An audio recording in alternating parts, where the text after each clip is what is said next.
अर्चना शर्मा, चढ़ती कला time TV देख रहे सभी दर्शकों का स्वागत करती हूँ। आप देख रहे हैं हिंदी टॉप न्यूज। शिवसेना सांसदों का प्रतिनिधिमंडल आज मंगलवार को गाजीपुर बॉर्डर पर पहुंचा है। यहां संजय राउत ने किसान नेता राकेश टिकैत से मुलाकात की। इस दौरान संजय राउत ने कहा कि महाराष्ट्र सरकार किसानों के आंदोलन का समर्थन करती है। उद्धव ठाकरे की ओर से पहले ही किसानों के साथ का ऐलान कर दिया गया है। पंजाब के मुख्यमंत्री कैप्टन अमरिंदर सिंह ने आज किसानों के मसले पर सर्वदलीय बैठक बुलाई। चंडीगढ़ में हुई इस बैठक में कांग्रेस के नेता मौजूद हुए। हालांकि इस बैठक में बीजेपी की ओर से किसी नेता ने हिस्सा नहीं लिया। बीजेपी ने सीएम कैप्टन अमरिंदर सिंह की सर्वदलीय बैठक का बहिष्कार किया और बीजेपी का कोई भी नेता बैठक में नहीं पहुंचा। वहीं मुख्यमंत्री कैप्टन अमरिंदर सिंह की अध्यक्षता में हुई इस बैठक में किसानों के जारी आंदोलन पर चर्चा हुई।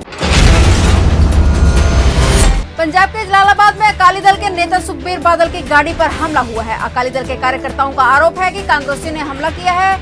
इस हमले के बाद से अकाली और कांग्रेसी आपस में भिड़ गए और इस दौरान जमकर ईंट पत्थर चले और कई राउंड की फायरिंग भी की गई।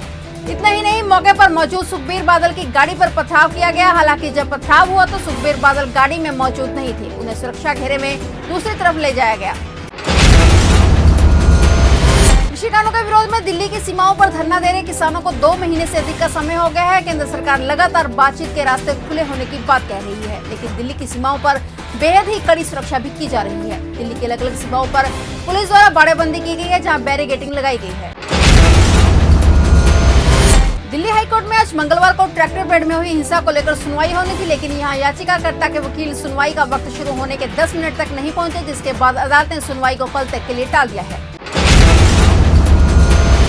मुजफ्फरनगर, मथुरा और बागपत के बाद बिजनौर में सोमवार को किसान महापंचायत आयोजित की गई, जिसमें हजारों की संख्या में किसान जुटे। ऐसे ही किसान महापंचायत 5 फरवरी को शामली और 7 फरवरी को अमरोहा में भी बुलाई गई है। इन महापंचायतों में तो विपक्ष के तमाम राजनीतिक दलों के नेता शामिल हो रहे हैं, लेकिन भारतीय किसान यूनियन के अध्यक्ष नरेश टिकैत और आरएलडी के राष्ट्रीय उपाध्यक्ष जयंत चौधरी जिस तरह अपने आप को भावनात्मक तौर पर किसानों से जोड़ने की कोशिश कर रहे हैं, वो कोई दूसरी पार्टी का नेता नहीं कर पा रहा है।